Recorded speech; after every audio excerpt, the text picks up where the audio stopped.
अस्सलाम वालेकुम क्लास 9। आज का हमारा टॉपिक है hydrogen bonding. Hydrogen bonding intermolecular forces की एक टाइप है जो आपके जो पोलर मॉलिक्यूल्स हैं उनके अंदर पाई जाती है। This bonding can be considered unique dipole properties attraction, यानी कि हमने जो डायपोल अट्रैक्शन पढ़ी थी ये उसकी एक यूनिक प्रॉपर्टी कंसीडर की जाती है हाइड्रोजन। अब जो हाइड्रोजन बॉन्डिंग बेसिकली क्या होता है, एक पोलर मॉलिक्यूल जो आपको पता है जिसमें एक पार्शियल पॉजिटिव चार्ज और पार्शियल नेगेटिव चार्ज इलेक्ट्रोनेगेटिविटी के डिफरेंस की वजह से पैदा होता है, उन मॉलिक्यूल्स के अंदर होती है। तो जब एक मॉलिक्यूल का पार्शियल नेगेटिव चार्ज और दूसरे मॉलिक्यूल का पार्शियल पॉजिटिव चार्ज एक दूसरे को अट्रैक्ट करते हैं तो उनके दरमियान में एक इलेक्ट्रोस्टैटिक फोर्स डेवलप होती है। जब वो इलेक्ट्रोस्टैटिक फोर्स उनके अंदर डेवलप होती है तो आप कहते हो कि उनके अंदर हाइड्रोजन बॉन्डिंग आ गई।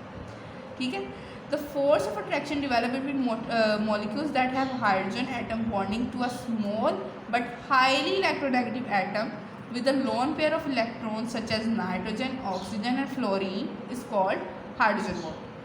अब क्या होता है, आपके पास देखो एक इलेक्ट्रो पॉजिटिव मॉलिक्यूल एटम है और एक इलेक्ट्रॉन नेगेटिव एटम है। जो इलेक्ट्रो पॉजिटिव एटम है वो स्मॉल होगी और जो इलेक्ट्रोनेगेटिव एटम है वो भी हाईली स्मॉल होगी। अब वो स्मॉल क्यों होगी, क्योंकि उसके ऊपर एक लोन पेयर ऑफ इलेक्ट्रॉन भी बीच में मौजूद है। आप देखो अगर नाइट्रोजन, ऑक्सीजन और फ्लोरीन ये तीन वो एटम्स हैं जो हाइड्रोजन के साथ बॉन्ड बनाए तो हाइड्रोजन बॉन्ड कहती है। इन तीनों के पास लोन पेयर मौजूद है।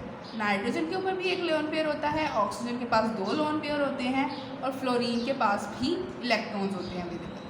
अब ये एक covalent bond between hydrogen atom and other atom becomes polar enough to create partial positive charge on hydrogen and partial negative charge on the other atom.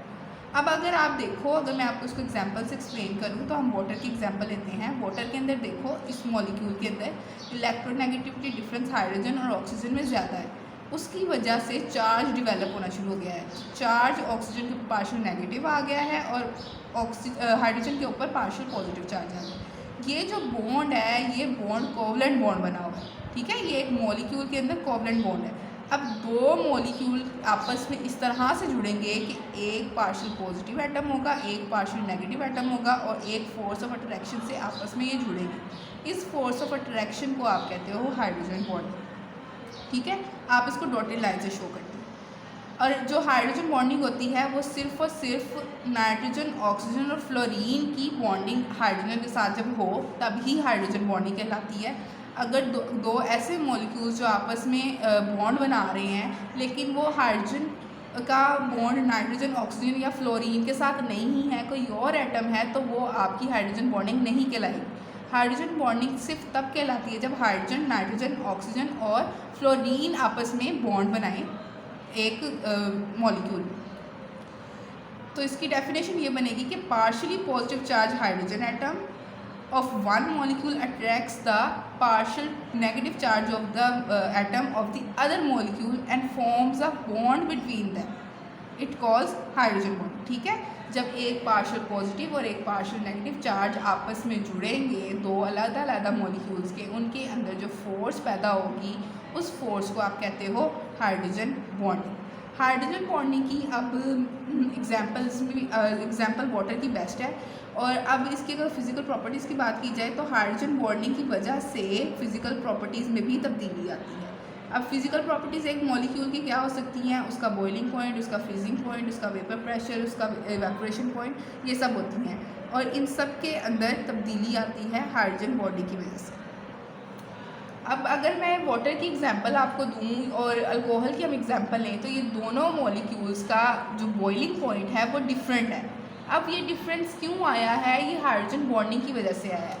Water देखो, वाटर का H2O इसकी 100 degree Celsius boiling point होता है और ये alcohol है, ये alcohol methyl alcohol होती है, CH3OH, ये इसका फॉर्मूला है।